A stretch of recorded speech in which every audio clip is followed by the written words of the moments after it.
구문의 쓰기 지금 문단, 해석, 단문, 해석이 정말 중요하니까 특히 당연히 그 내식용으로도 필요하겠지만 정규에서도 필요하기 때문에 그런 것들을 검사할 테니까 잘 해보시고 하시고요. 오늘은 24번부터 진행하는데 내가 아까 목표를 어떻게 했더라? 8개를 하게 되면은 머리가 안 돼요. 그게 19지문이니까 4개를 했고 8개는 12개니까 그러면 월요일날 7개 하면 되는 거지. 그래서 오늘은 8개를 하겠어요. 오늘 또 하필이면 오늘이 이제 25번, 26번이 포함되기 때문에 충분히 8개가 가능하기 때문에 8개를 진행할 테니까 또 이제 숫자다 진행하도록 하겠어요. 24번 갑니다. 24번. 다시 한번 예. 아 그래요? 좀 날씨가 그래요? 오케이. 틀어줄게요. 근데 또 컨디션 안 좋거나 추우신 분들은 바로 얘기를 하세요. 그러면 또 너무 추우면 안 좋으니까. 이게 에어컨에서 바로 나올 것도 공기가 안 좋아. 이게 아무리 뭐 필터를 간다 하더라도 저기 나쁜 데를 살고 있고 그러니까 집밥 맞는 거는 안 좋아. 아무 더워요. 아니 또 진짜 살짝 다운 듯 안 다운 듯. 자, 그래 다행히 됐고요. 자, 이거는 이 시험은 쉬워요. 뭐냐면 오른손잡이, 왼손잡이가 도대체 언제 결정되느냐. 아니 그걸 왜 알아야 되는지 모르겠는데 그게 중요한 문제인데요. 보통 평소의 생각들은 초등학교 입학한 다음에 달라진다고 생각해요. 초등학교 입학하면 뭘 하기 시작하니까? 글 쓰기 시작하니까 오른손잡이, 왼손잡이가 그때 딱 드러나는 거잖아. 근데 알고 보면 그보다 훨씬 더 엄마 뱃속에서 애가 태어나기 전부터 오른손, 오른팔에 대한 선호, 왼손, 왼팔에 대한 선호 이런 것들이 그때부터 정해진다는 거고요. 그리고 실제로 5% 정도가 오른손을 선호한대요. 근데 그게 실제로 우리 어른 됐을 때, 여러분도 쳐가지고 오른손잡이가 89.4%인 거랑 거의 비슷한 통계치다. 그러니까 그때 정해진 게 맞구나. 라는 완전 내용적인 글이 되겠어요. 자, 일단 첫 문장이 의미가 있는 문장이에요. 첫 문장 내가 해석시켰는데 이 문장의 동사가 is였다는 거죠. 근데 주어가 answer라는 거죠. 그러면 앞에 있는 of importance가 보어가 되면서 important가 된다는 거죠. 이런 형용사의 역할을 하는 important가 주어일 수가 없잖아요. 전치사가 붙어있는 명사가 주어일 수 없잖아요. 결국 주어는 the answer. 그래, 해석을 뒤부터 가볼게요. 이 질문에 대한 대답이에요. 근데 질문의 내용이 뭐냐? 발달적으로 in development 발달해서 이 아이가 왼손잡이일지 오른손잡이일지가 도대체 언제 실제로 결정되느냐가 바로 질문의 내용이에요. 질문 자체가 좀 길어요. 웬부터인데 여기부터인데 이거 내가 이제 해석 구문으로 시켰으니까 발달에 있어서 실제로 언제 결정되느냐. 근데 뭐가 결정되냐면 아이가 왼손잡이일지 whether A or B 오른손잡이일지가 실제로 언제 결정되는지가 바로 질문의 내용이고요. 그러니까 이때 우리가 동격에 오죠. 근데 그 질문에 대한 언제인지에 대한 대답이 되는 거죠. 그러면 그 대답이 뭐다? 그럼 어느 손잡이가 되는지, 핸디니스가 어느 손을 잘 쓰는지에 대한 발달을 이해하는 데 어떻다? 중요한 문제이다. 가 되는 거죠. 언제 발달되고 언제 결정되는지가 오른손잡이인지 왼손잡이인지의 이 발달을 이해하는 데 중요한 문제가 된다. 가 되겠어요. 오케이? 그리고 내가 첫 번째 할 때 이 정도 해석하도 물론 그보다는 시간이 오래 걸렸지만 처음이라서 요 인 뭐예요? 그래요. 얘가 가져오고요. 그러면 진주어는 어디부터예요? 그래요. whether절이 진주어예요. It is actually determined whether죠. 인지 아닌지가 결정되어진 거잖아요. 이시 가져오고요. 그 다음에 whether절이 진주어 부분이었어요. 자, 중요 문장이니까 한 번만 더 해석하고 마무리합니다. 자, 다시 한번. 한 아이가 왼손잡이일지 오른손잡이일지가 언제 실제로 결정되어지는지 A라는 이 질문에 대한 대답이 아주 중요한 문제가 된다는 거야. 근데 뭐하는 데 중요한 문제예요? 어느 손을 주로 쓸지의 이 발달을 이해하는 데 있어서 중요한 문제가 된다. 그러니까 이것만 하면 다음 문장은 수월하게 풀려요. 자, 오랫동안 생각되었어요? 통념이죠. 뭐예요? 오른손잡이, 왼손잡이 어느 손을 주로 쓸지가 오직 언제 정말 결정되어진다? reliably 확실하게 신뢰할 수 있게 언제 결정되어진다? 초등학교 때가 결정되어진다는 거야. 근데 그 초등학교 때가 언제냐? when 관계부사가 되고요. 아이가 글 쓰는 걸 배우는 그 초등학교 때 결정된다는 것이 오랫동안 생각되었어요. 그러나 문제는 제가 살짝 건드렸더니 지금 계속 그러나 이러한 가정은 틀리고 잘못됐다는 거죠. 결국 초등학교 때 결정되는 게 아니라는 거예요. 실제로 과학적 연구가 보여주는데요. 왼손잡이가 언제 확립되어지냐면 많은 아이들이 있어서 초등학교 이전에 오래 이전에 결정되어진 거예요. 그리고 더 나아가서 흥미롭게도 태어나기 대부분의 사람의 경우에는 초등학교 이전뿐만 아니라 태어나기 이전 심지어 그 이전에 결정되어진 게 바로 왼손잡이 반대로 오른손잡이도 그때 결정이 되겠죠. 이게 바로 진실이 있어요. 통념 진실 구조죠.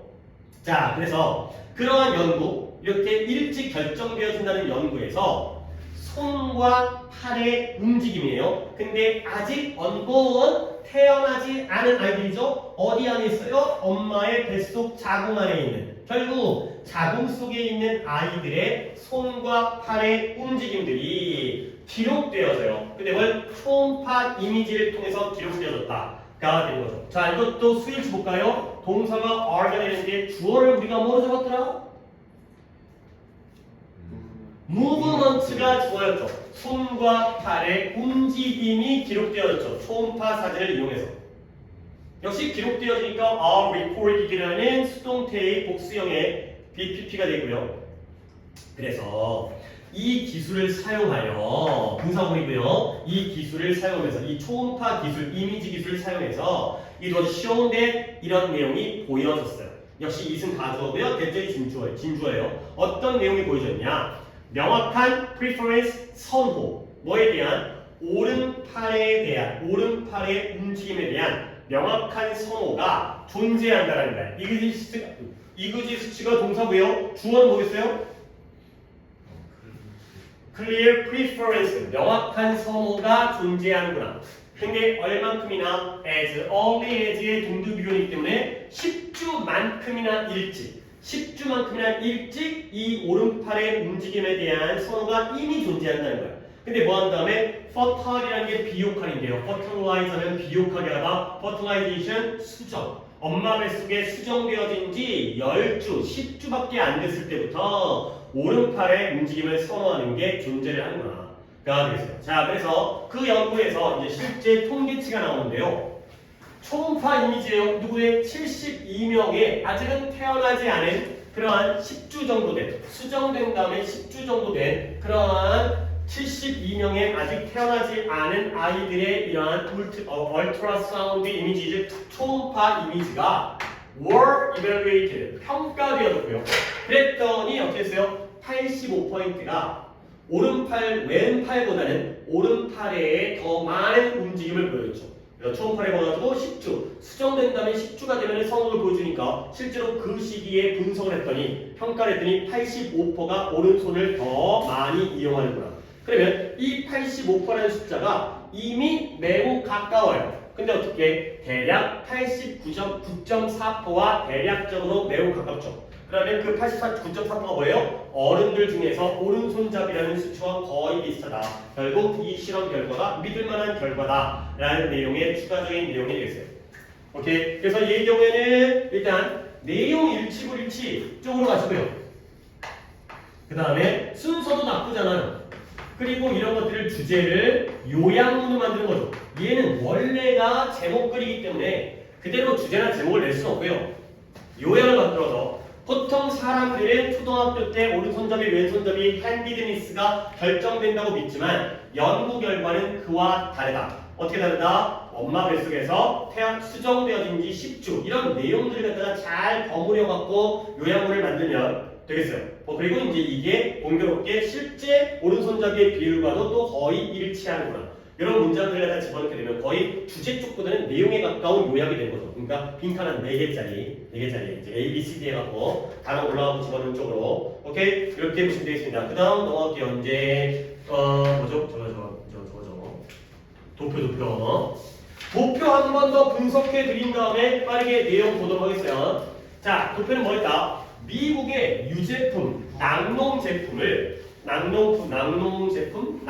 제품이죠. 우유라든가 치즈라든가 버터라든가 이런 것들을 수입하는 나라들이 얼마큼의 많은 양을 수입하느냐가 되는 거고요. 그래서 미국 달러로 100만 달러였어요. 그래서 우리 그때 이거 1530에다가 100만이 붙으니까 이거 뭐였죠?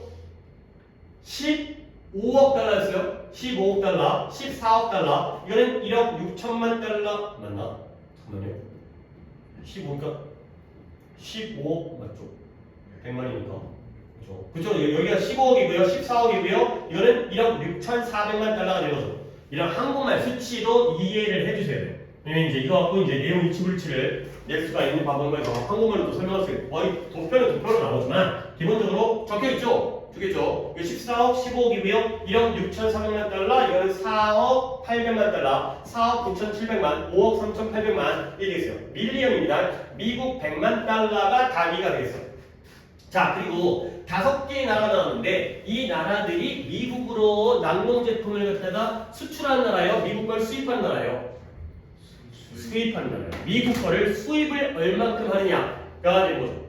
오케이? 뭐 이 중국이 인구가 많긴 하지만 미국 거 잘 안 써봐요. 멕시코가 가까우니까 미국 걸 제일 많이 사겠죠. 그 다음에 또 이제 수치가 멕시코가 제일 많은 건 절대적이죠. 그래서 그러면 제일 적은 나라가 어디예요? 그렇죠. 인도네시아가 되겠어요. 그러니까 하얀 걸 봐도 제일 적고요.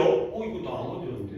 그 다음에 이 회색도 제일 적고요. 그 다음에 그 다음에 이 빛금 무늬의 경우에도 제일 적죠. 제일 적은 나라가 인도네시아가 되고요. 그리고 좀 세부적으로 이것도 이미 이용을 하긴 했지만 2018년입니다. 18, 19, 20이에요. 18, 19에서는 증가, 감소. 중국만 달라요. 오케이? 다른 나라는 18, 19는 다 증가했어요. 그러면 19, 20에서는 감소, 증가.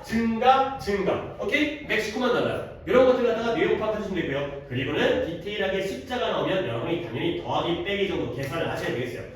오케이? 그 정도는 알아두시고요. 그래서 멕시코가 제일 많은 걸 수입하고 인도네시아가 제일 적은 양을 수입하는데 가장 비슷한 나라는 인도네시아와 필리핀이 조금이라도 성장가도 있고요. 얘의 경우에는 올라갔다가 꺾였고요. 얘의 경우에는 꺾였다가 다시 올라갔기 때문에 이 연도의 두 연도끼리에서 성장, 감소고요. 얘는 감소, 성장. 이런 식으로 미리 파악해 주시고 글을 읽으시면 되겠어요. 그 다음부터는 이제 내용 그냥 빠르게 가도록 하겠어요. 볼게요. 위의 그래프가 뭘 보여주냐면 미국의 유제품의 수입이에요. 지금 5개의 선택된 국가인데요. 2018, 2020. 근데 네 국가들, 5개가 아니라 네 국가죠. 네 국가들, 위의 네 국가 중에서 멕시코가 지속적으로 가장 높은 수입, 미국 낙농 제품의 가장 높은 수입을 기록했어요.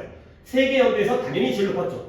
근데 그러나 미국의 낙농 유제품의 수입이 멕시코에서 2019, 2020에서는 뭐 했다고요? 감소했어요. 올라갔다가 꺾였으니까 두 번째 연도의 경우가 떨어진 거야. 근데 반면에 정반대가 사실이에요. 어디에? 나머지 세 개 국가에서는 2019, 2020이 다 올라갔죠. 오케이? 이 내용이 이거예요. 그 다음에 인도네시아가 가장 적은 양을 수입하는 나라인데 어쨌든 얘네들의 유제품 수입은 2020년도가 2018년도에 그것의 2배였다. 수입의 양이 2배가 는 거죠. 164, 328이니까 2배 치고도 20이 더 많으니까 2배 이상. 이래요. 이건 어쩔 수 없이 계산을 해야죠. 그 다음에 여기도 계산 문제가 나오는데 이 낙농제품의 필리핀에서의 증가가 인도네시아의 같은 기간의 증가보다 더 컸다. 필리핀은 잠깐만요. 2018, 2019였죠. 필리핀은 26이 증가했는데 인도네시아의 경우에는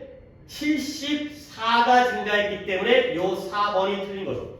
오케이? 필리핀의 경우가 26, 그 다음에 인도네시아는 74이기 때문에 large가 아니라 smaller라고 여러분들 자료에 바뀌었죠. 오케이? 그 다음 마지막으로 중국이 유일한 나라예요. 어떤 유일한 나라냐면 낙농업 제품이 처음에 꺾였다가 올라왔기 때문에 18, 19에서는 감소했던 유일한 나라이다 정도가 되겠습니다. 여기가 떨어진 건 중국이 유일하구나 가 되는 거고요. 그냥 숫자 잘 봐주시고요. 그 다음에 이제 아까 얘기했던 대로 혹시 모르니까 15억 3천만입니다. 그 다음에 5억 3,800만입니다. 이렇게 한국말로 읽는 방법도 생각을 해주시면 되겠어요. 100만이 기준이기 때문에. 자, 그 다음에 넘어갈게요. 뭐 이렇게 보면 어쩔 수 없이 시험 때는 여러분 해야 되니까. 자, 그 다음에 26번 갑니다. 이것도 내용이죠, 내용. 가끔 여기서 어휘어법이 나올 때도 있지만 일단은 내용 파악이 제일 중요한 문제고요. 그리고 어휘어법이 나올 만한 게 별로 없어요. 그치? 자, 건축가에 대한 이야기입니다. 필리포 브루넬레스치라는 사람인데요. 얘가 뭐라고 여겨진다? 르네상스 건축의 파운딩 파더가 뭐예요? 선구자, 설립자, 창시자 이런 거죠. 기초를 세운 found를 한 사람이죠. find가 아니라 find의 과거가 아니라 found, 설립하다, 세우다. 그래서 창시자라고 여겨지는 그러한 사람이 되겠어요. 자, 그래서 1377년도에 이탈리아의 플로렌스라는 지역 지방에서 그 도시에서 태어났고요. 일단 태어난 연도와 장소. 그 다음에 그는 예술적으로 재능이 있었어요. 그리고 원래는 금세공업자, 금은방에서는 금세공하는 그 다음에 시계 제작자로서 훈련을 받았죠. 근데 뭐 하기 전에? 이러한 건축가가 되기 전에가 되고요. architect가 건축가고요. architecture가 건축 또는 건축학이었죠. 또는 건축물 주세이고요. 그래서 건축가가 되기 전에 먼저 금세공장이랑 시계 제작자로 훈련됐구나. 이 앤드는 누구의 병렬이에요?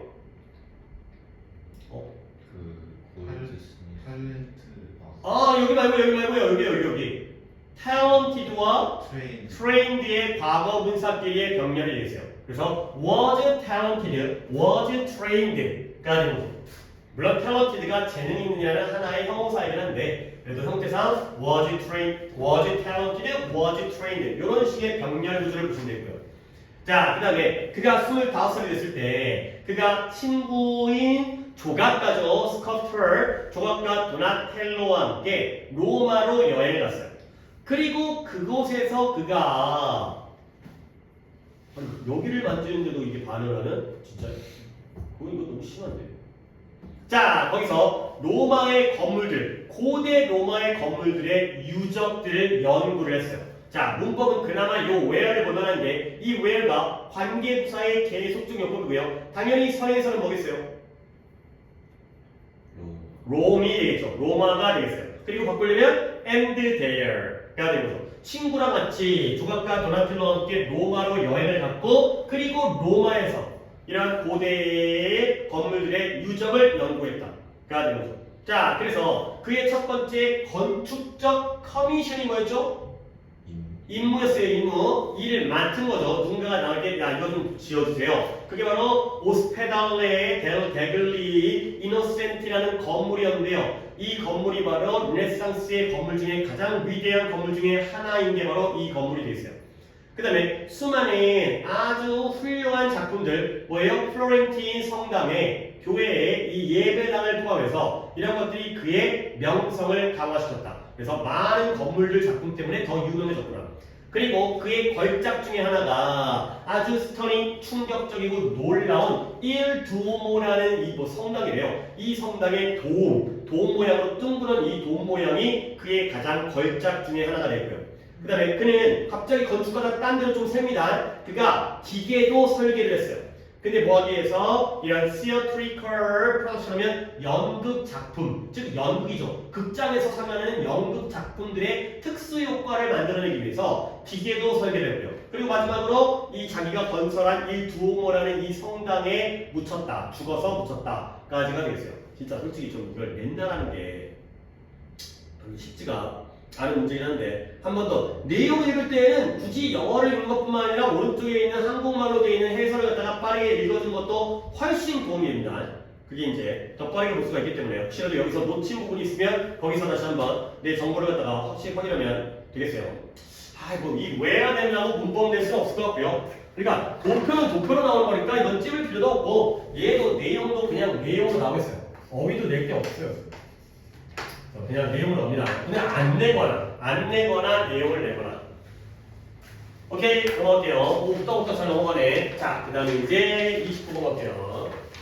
얘는 그래도 좀 얘기가 복잡하죠. 원근법에 대한 내용이었어요.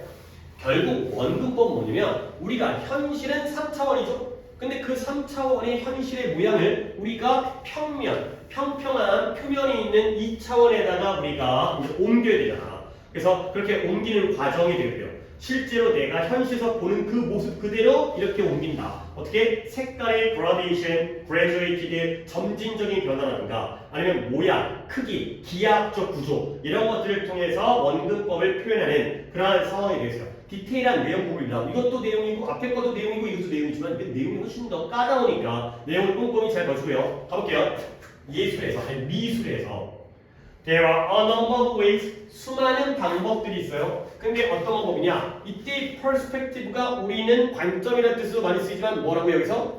원근법을 사용하는 수많은 방법이 있다는 거예요. 진짜 이거네. 진짜 손가락 때문에 그런 거 같아요. 아씨, 건드리지 말아요. 필기는 어떻게 해요? 이거 아닌가? 자, 원근법을 사용할 방법인데요. 근데 뭐 하기 위해서? 일루전이 뭐죠? 환각, 착각. 이게 되는 건데요. 어떤 착각이냐? 깊이감의 착각을 획득하기 위해서 원근법을 사용하는 많은 방법들이 있다는 거예요.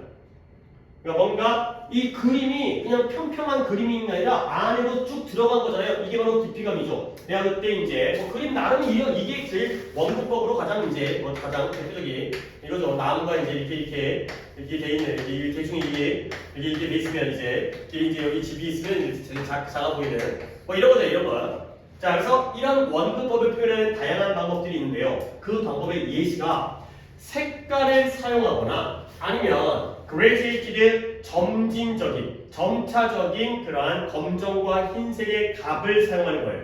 그리고 이 문장이 또 내가 잠깐만요. 펼쳐서 봐야 되니까 이 문장이 해석 문장이었어요. 이 첫 문장이 길어요.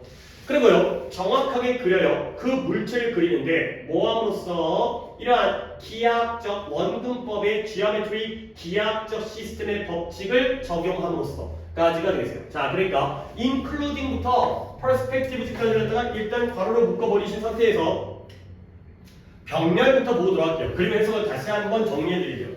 요 MD는 누구와 누구의 병렬이에요? 그쵸, 유진과 드로잉의 병렬이에요. 자, 그러면 이 원근법을 사용하는 방법의 예시잖아요. 색깔과 그리고 흰색과 검정색의 점진적인 값을 사용하는 거예요. 오케이? 그러니까 색깔을 갖다가 빨간색, 파란색, 뭐 앞쪽에 있는 건 좀 더 선명하게, 안쪽에 있는 건 좀 더 희미하게, 그리고 앞쪽에 있는 건 흰색을 많이 섞고 안쪽에 있는 거, 원 쪽에 있는 건 검정색을 많이 섞는 그러한 점진적인 값을 사용하는 게 첫 번째 방법이고요. 두 번째는 이건 색깔이죠. 정확하게 그리는 거예요. 그 대상을. 근데 뭐함으로써 그 대상에다가 원근법의 기하학적인 시스템의 규칙을 적용함으로써가 되는 거죠. 오케이? 그러니까 using과 drawing의 병렬이면서 by apply는 A 쪽에 걸리는 거야? B 쪽에 걸리는 거야?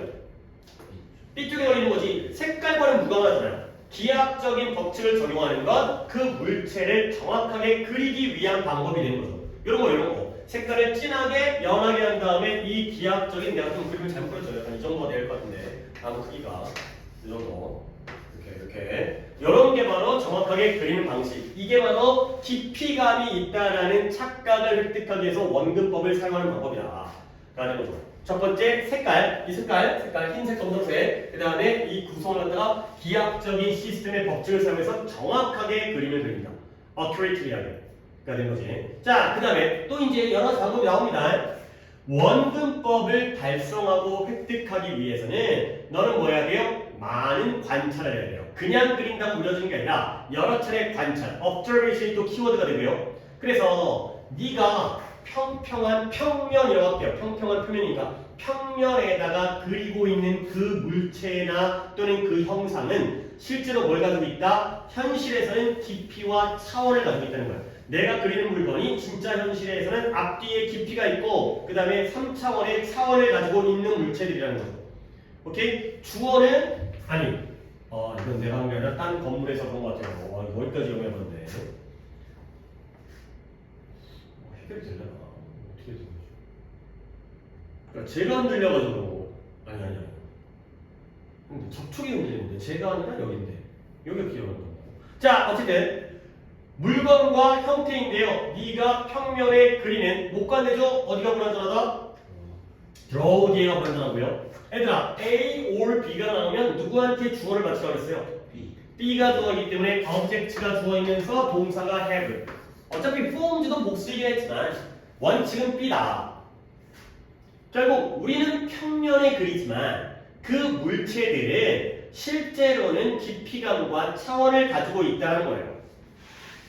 오케이? 자, 그래서 네가 그것들을 관찰하면서 보잖아요. 그리고 그 형태와 형상을 그림 그리는 표면에다가 둘 때, 즉 그릴 때 뭐 하려고 노력해라? 그 깊이감을 표현하기 위해 노력하라는 거예요. 근데 뭐처럼 보이기 위해서 그 물체가 현실적이고 3차원으로 보이게 나타나게 만들기 위해서 make가 사용이니까 appear하는 동사 원형을 쓰고요. 자분자분한 문법들이 있습니다 지금. 그 다음에 이 물체들, 대상들이 서로 다르게 보인다는 거야. 근데 어떨 때에는 다양한 위치로부터 보여질 때에는 여기도 생략되어진 게 뭐였죠? 그러니까 그런 거 안 통해요. 대명사로 하셔야 돼요. 대명사로.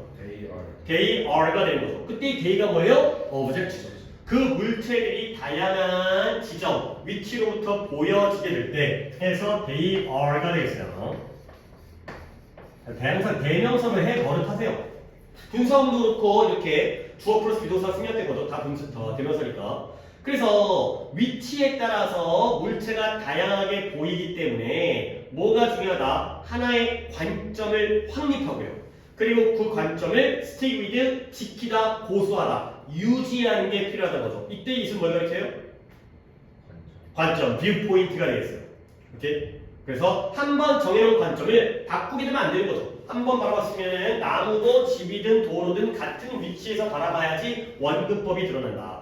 가 되는 거고요. 그래서 네가 이러한 대상을 그림 그린 대상 여기서는 object와 subject가 같은 의미를 쓰죠. 얘는 물건, 물체고요. 얘는 우리가 그림을 그리는 대상이죠. 그 그림을 그리는 대상을 평면에다가 그릴 때 근데 그것이 눈에 보이는 것처럼 그릴 때 너는 결국 이러한 원근법으로 그림을 그리고 있는 것이다. 까지가 되겠습니다. 오케이? 완전 내용적이긴 한데 그 다음에 순서가 좀 괜찮으니까.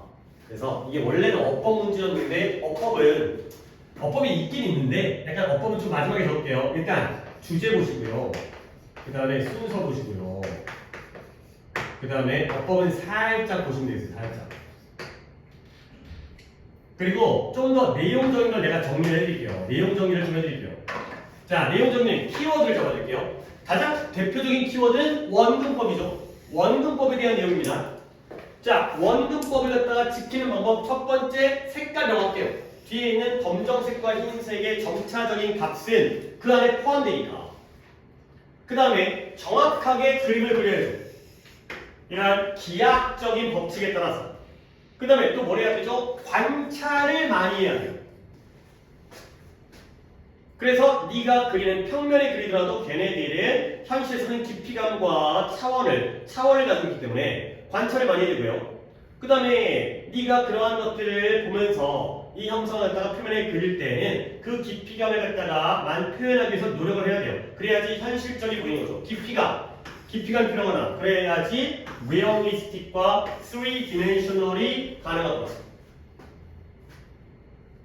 그 다음에 물체가 다양한 관점에서 볼 때마다 다르게 보이기 때문에 이러한 이유 때문에 뭐 해야 된다? 물론 포지션도 좋지만 뷰 포인트가 더 좋아요. 이러한 보는 지점, 관점을 확립하고 세운 다음에 그걸 유지해야 되는 거예요. 오케이? 그래서 그렇게 되면은 이제 네가 이 물체를 관찰할 때 그 깊이감과 3차원을 갖다가 보게 되고요. 그래서 눈에 보이는 것처럼 실제 네 눈에 보이는 것처럼 그려야지 그게 바로 원근법이다. 가 되는 거죠. 하지만 키워드 색깔을 사용하거나 정확하게 그리거나 관찰을 많이 하고요. 깊이감을 주면은 현실감이 있고 그 다음에 3차원이 되고요. 관점을 잘 정해서 유지하고요. 그 다음에 눈에 보이는 대로 그려라. 까지가 되겠어요. 뭔가 좀 그러니까 막 그리 어려운 건 아닌데 낼 만한 것들이 조금 많아서 가끔은 어법 문제가 나왔던 것이 다른 어법 포인트로 문제가 출제될 수 있으니까 이런 병렬이라든가 그 다음에 스위치라든가 object A or B에서 그 다음에 여기에서의 사역동사라든가 주어 플러스 비동사의 생략이라든가 이런 것들은 꼭 챙겨보시면 되겠어요. 오케이. 오, 되게 빨리 왔네. 이 정도 해도 될 것 같긴 한데. 오케이. 30번. 내가 오늘 7개를 한다고 목표를 썼는데 지금 벌써 5개째고. 아니 난 약간 지난 시간에 4개가 약간 빠듯해가지고 오늘은 더 뒤에 글이 길어지기 때문에 이렇게 했었는데 조금 속도 조절해야겠네요. 오늘 잘못하면 끝내버리겠는데. 그러면 안 되니까. 약간 좀 더 정리를 해보도록 하겠어요. 자, 30번은 이미 또 우리가 내용을 알고 있는 게 아니, 약간 이게 너무 내용이 단순해요. 보통은 이렇게 나오는 게 아니라 약간 반전도 있고 이제 반대적인 의견도 나와야 되는데 이거 유가예요, 유가. 석유의 가격. 석유 가격이 오르는 게 좋은 거야, 내리는 게 좋은 거야? 내리는 게 좋은 거야. 오케이? 그러니까 약간의 단서 조항은 있긴 하지만 석유 가격이 내리면 거의 모든 분야가 다 생산비를 줄일 수 있기 때문에 더 생산을 더 많이 하고 효과적으로 이제 경제 성장이 이루어질 수 있고요. 반대로 그러니까 봐봐요. 이때가 정리를 하지만 석유 공급이 많아지면 석유 가격이 올라가야 내려가요.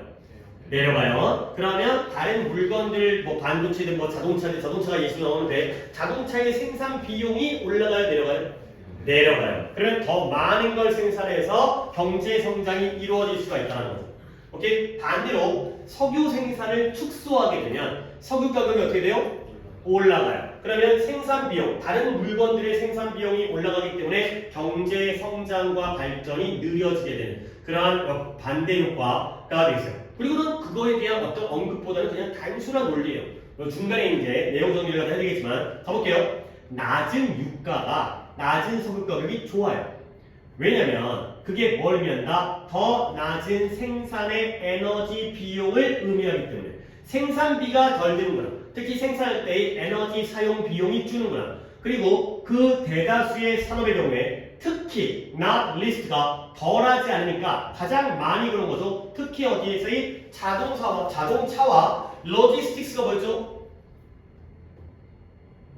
물류 산업이에요. 물류 산업이 뭐예요? 택배 같은 거예요. 그러니까 당연히 기름값이 비싸지면 택배업이 힘들겠죠. 이제 기름을 태워가면서 이제 자동차나 배로 운반을 해야 되기 때문에. 그래서 다시 한번 낮은 석유 가격은 항상 좋은 거고요. 그 이유는 뭐다? 낮은 석유 가격이 이러한 생산의 낮은 에너지 비용을 의미하기 때문에. 근데 어디에서의 대부분의 산업에서 그리고 그 대부분의 산업의 예시가 특히 어느 경우에 자동차 산업과 물류 산업의 경우에가 되는 거죠. 자, 그래서 회사들은 직접적으로 benefit from이 뭐였어요? 이익을 얻다. 뭐로부터 이익을 얻냐면 감소는 감소인데 무엇에? 그러한 생산과 서비스 제공의 비용에서의 감소로부터 이익을 얻는다는 거야. 자기가 물건을 생산할 때의 비용이 줄어야 되잖아요. 자기들이 서비스를 제공할 때의 비용이 줄어야지 좋다는 거죠. 오케이? 이 엔드는 누구와 누구의 병렬이었어요? 드디어 이야기가 내가 놓쳤는데 뭐라고 그랬죠? 이때 엔드와 누구와 누구의 병렬? 도현이부터 얘기해보세요. 둘이 섞여가고 내가 놓쳤어요. 지금 뭐 밑에 엔드 나가요. 아, 그래요? 자, 지우는 뭐 얘기했어요? 프로덕션과 provision, provide 명사인 provision이 되는 거죠. 그러면 이렇게 묶어버리시면 되겠어요. 그러니까 생산하는 데도 비용이 들고 서비스를 제공하는 데도 비용이 들잖아요. 근데 그 두 가지의 비용에 감소로부터 이익을 얻는다는 거야. 직접적인 이익을 얻게 되는 거죠.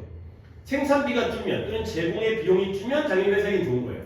자, 그래서 이것이 어떤 효과를 갖냐면 효과를 건데 stimulate 뭐 하는 거예요? 자극해요. 근데 무엇을 자극하냐면 aggregate라는 단어는 어려운 단어이기 때문에 내가 좀 더 쉬운 걸로 이게 총이라는 뜻인데 total과 gross라는 단어를 적어드렸죠? 아마 아래쪽에 적었을 거예요. 종합적이네. 총합의. 그래서 뭘 자극한다? 총 공급을 갖다가 자극하는 효과를 갖고요. 그리고 그래서 이 성장에 대한 스티뮬레이트의 명사형인 자극이 되어 있어요. 성장에 대한 자극을 제공한다.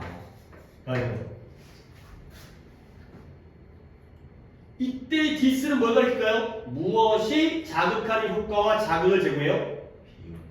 그쵸? 비용의 감소로부터 이익을 얻게 되니까 비용 감소로부터 이익을 얻게 되면 당연히 전체적인 공급을 자극하게 되고요.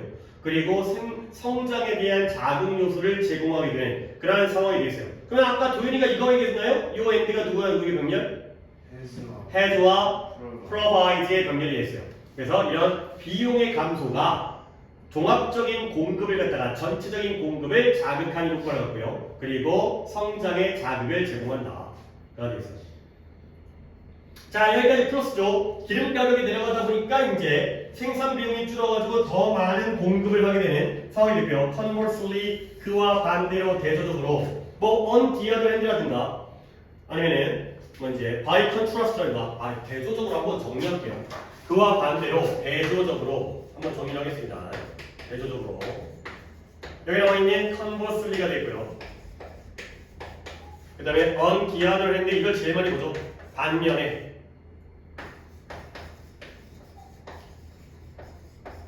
그 다음에 by contrast 대조적으로 그리고 on the contrary까지를 갖다가 봐주시면 되겠습니다.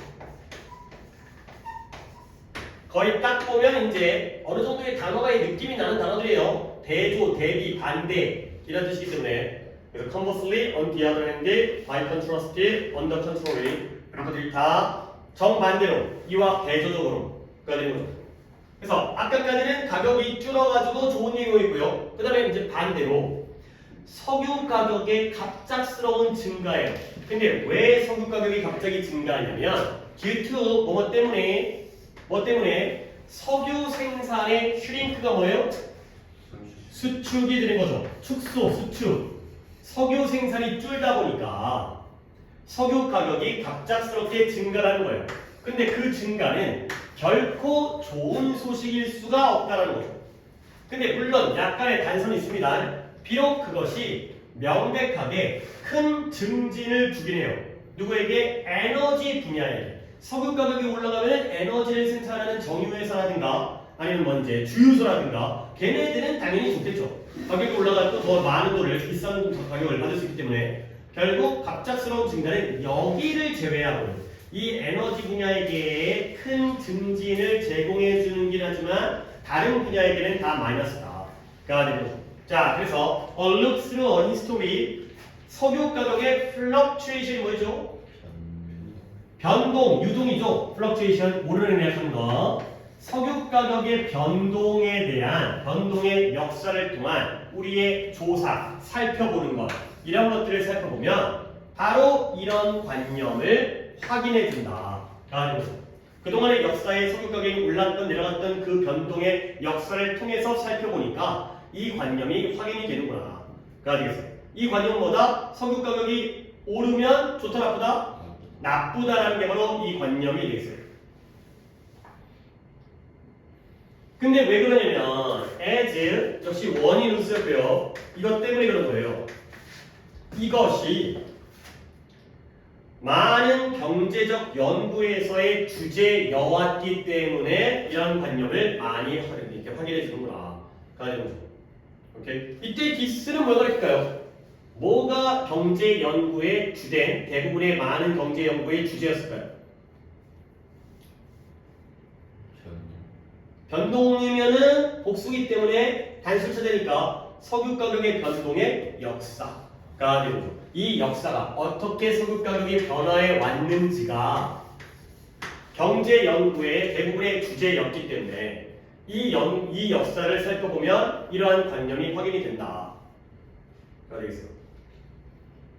오케이. 자, 그래서 이제 세부적인 내용이 나오죠. 그래서 following 이 표현 받으라고 했어요. following 밑줄 일단 쳐 있는 상태에서 아마 적혀 있어요. 그래서 뭐냐면 공급의 수축이죠. contraction. 공급의 수축, shrink, contraction, 수축 때문에 10%의 석유 가격의 점프, 상승을 따라서 경제인데요. 전형적으로 누구에 의해서 미국 경제에 의해서 전형화되어지는 그런 경제가 일반적으로 그러한 산출량, 생산량이 느려지는 것 같다가 보게 되는 거예요. 근데 얼만큼? 거의 1%포인트 가까이 이러한 생산량이 느려지는 걸 볼 수가 있다는 거죠. 오케이? 자, 이때 following이 석유 가격이 쩡퉁 뛰어오르는 걸 따라갔으니까 이때 following을 뭘 바꿔라? after가 되는 거죠. after. 예. 그러니까 공급의 수축 때문에 석유 가격이 10%가 껑충 뛰어올랐어요. 그랬더니 경제가 일반적으로 그 생산량이 느려지는 걸 발견하게 되는 거죠. 그러면 석유 가격의 상승과 경제 성장의 느려짐 중에 뭐가 더 먼저예요? 석유 가격의 상승이 더 먼저고요. 그 다음에 경제의 성과가 느려지는 걸 보게 되는 거죠. 그래서 이게 바로 F스타가 된다는 거죠. 그 다음에 그리고 이것도 C가 지각동사인데 아웃풋이 목적어죠. 근데 목적격 보호 자리에 slowed라는 과거 분사를 썼죠. 그래서 GDP라는 국내 총생산이라는 이런 성과, 이런 결과물이 과거 분사로 느려지게 되는 거예요. 근데 얼마큼? 1%포인트만큼 가까이 느려지게 되는 걸 보게 된다. 가 되는 거죠. 얘들아, 1%만큼 느려지는 거랑 1%포인트만큼 느려지는 게 뭐가 다른 거예요? 그러니까 예를 들어서 우리나라의 경제 성장률이 보통 5%다. 아, 5%는 너무 대단하긴 하거든요. 우리나라 이게 경제 성장부터 줄이면 1.0%에다가 0점대 들어갔는데 봐봐요. 5% 경제 성장률이 1% 늘었다면 1%포인트 늘어졌으면 몇 포인트가 되는 거예요? 4포인트 되는 거예요. 아, 계산이 복잡하다. 봐봐. 다시 볼게요. 10%가 들었어요. 10%. 10%의 경제 성장률이 1%포인트 낮아지게 되면 몇 포인트 되는 거예요? 9포인트예요. 이게 포인트예요. 근데 만약에 10%가 1%만큼 떨어지게 되면 몇 포인트 돼요? 10%에 어떻게 되죠? 10의 1%는 몇이에요? 야, 10의 10%가 몇이에요? 1이고요. 10의 1%는 몇이에요? 0.1이죠. 그러면 1% 떨어지면 어떻게 되는 거예요? 9.9% 되는 거예요. 그래서요? 다른 개념이에요. 1%만큼 느려지는 거랑 1%포인트 느려지는 건 다른 개념이에요. 예전에 이게 이제 수능 도표 문제에서 이것 때문에 문제가 된 적이 있어가지고 이제는 모의고사에서 이게 명확하게 나와요. 그러니까 다시 한번 봐봐요. 5%에서 1%가 떨어지면 졸라 조금 떨어진 거야. 근데 1%포인트가 떨어지면 5%가 4% 되는 거고요. 2%가 1% 되는 거예요. 알겠어요? 포인트라는 게 이런 개념이에요. 숫자 1이 떨어지는 거야. 그 안에서의 퍼센트가 떨어지는 게 아니라 이해했죠? 1% 떨어지는 건 정말 티도 안 나요. 그렇잖아요. 100분의 1만큼 떨어진 거잖아. 근데 1%포인트 떨어지는 건 상당히 많이 떨어지는 거죠. 아니 이미 숫자가 적었다라면 2%가 1% 되는 거고 1%가 빵% 되는 거예요. 오케이? 알겠죠? 그런 개념도 잠깐은 생각해 주시면 되겠어요. 결국 다시 한번 석유 가격이 10%만큼 오르게 되면 원래 10,000원이었던 게 11,000원 돼버리면 그러면 우리의 생산량은 1%포인트 가까이 느려지게 되는구나. 가 되죠. 그래서 실제로 미국이죠. 미국. 오늘 숫자가 또 많이 나오는데 트릴리언이 몇이었어요? 조였죠. 15조짜리 경제에 대해서 그 1%포인트가 떨어지는 건 얼마큼의 상실이냐? 15조였기 때문에 그 중에서 1%가 떨어지면 1,500억 달러가 줄어들게 되는 거죠. 오케이? 15조가 1,500억 달러가 줄게 되는 거죠. 그래서 이것이 어디에서의 이런 잠재적인 부와 경제적인 성장에서의 1,500억 달러의 감소, 상실이 된다. 가 되는 거죠. 1% 또는 1% 포인트가 굉장히 작아 보이긴 하지만 미국같이 커다란 경제에서는 어마어마한 15, 그러니까 1,500억 달러까지의 손실이 되겠어요. 1% 포인트가 떨어지기 때문에. 근데 그와 반대로 there has never been much concern. 석유 가격의 감소와 관련하여서는 큰 문제가 또는 걱정 또는 문제가 없었다는 거예요. 걱정할 게 없다는 거예요. 근데 뭐를 뒤따라오죠? 공급에서의 과잉을 뒤따라 나오는 석유에서의 그런 석유 가격의 감소에 관련해서는 문제될 게 없다. 역시 following이니까 이것도 after 될 거야. 공급의 과잉과 석유 가격의 감소 중에 뭐가 먼저예요? 공급이 과잉이 되면 가격이 떨어져요. 오케이? 그래서 이것도 after 된다. 자, 내용 정리한 다음에 다시 한번 보도록 하겠어요. 자, 내용을. 물론 이야기는 처음에는 석유 가격이 내려가는 거에 대해서 얘기하기 시작하지만 그 다음에 컨버스리부터 내용을 정리하는 게 좋겠어요. 자, 처음에 뭐냐? 여기가 석유 생산이 석유 공급이 축소되었죠. 공급이 수축했어요.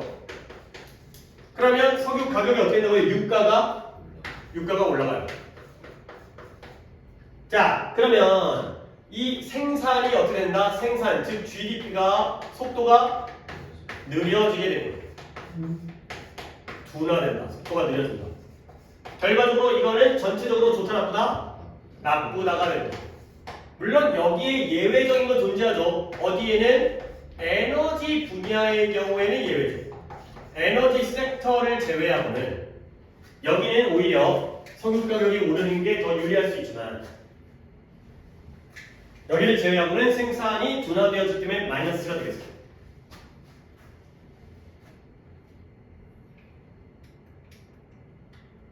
자, 근데 거기에서 컨버스리가 또 나왔었죠. 그와 반대로 뭐냐면 공급의 과잉이에요. 공급이 과잉되어지면 석유 가격 어떻게 돼요? 내려가죠. 유가는. 그러면 얘는 뭐다? 이 문제에 대해서는 걱정할 게 없다. 걱정할 게 없다. 결국 플러스가 된다. 가 되는 거죠.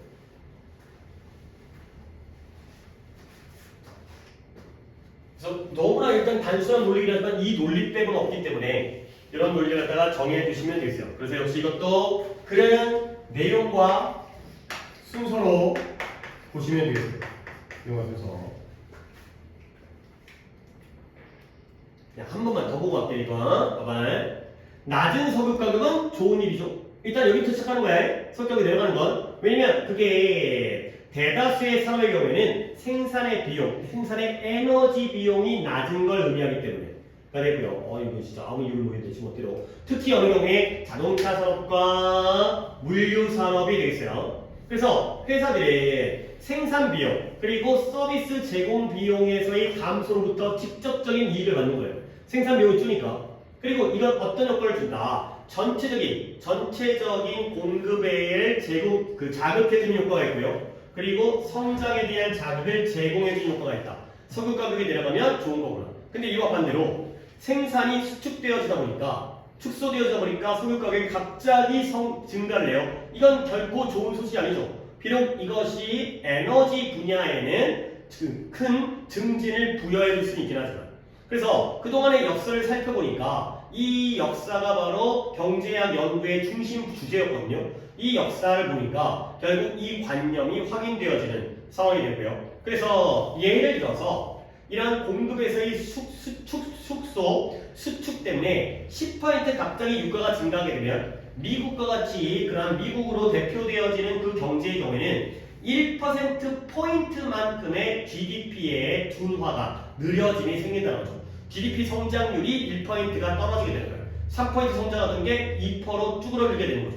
자, 그러면 그게 어떤 결과냐? 미국이라는 경제가 15조 달러짜리의 경제이기 때문에 그 정도의 1%포인트는 1,500달러의 손실, 잠재적인 부와 그 다음에 이런 경제적 성장에. 근데 그와 반대로 만약에 공급이 과잉되어져가지고 석유 가격이 떨어지게 되면 그와 관련해서는 걱정할 게 없다. 좋은 일이다. 까지가 내용이 되겠어요.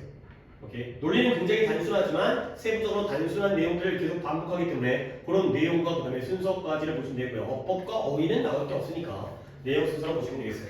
오케이? 잠깐 쉬었다 갈게요. 앞을 갖다 좀 많이 달려서 이쪽을 조금 속도 조절을 좀 내가 하려고 지금 하던 길에 계속하게 되면 그 익스프로가 있어서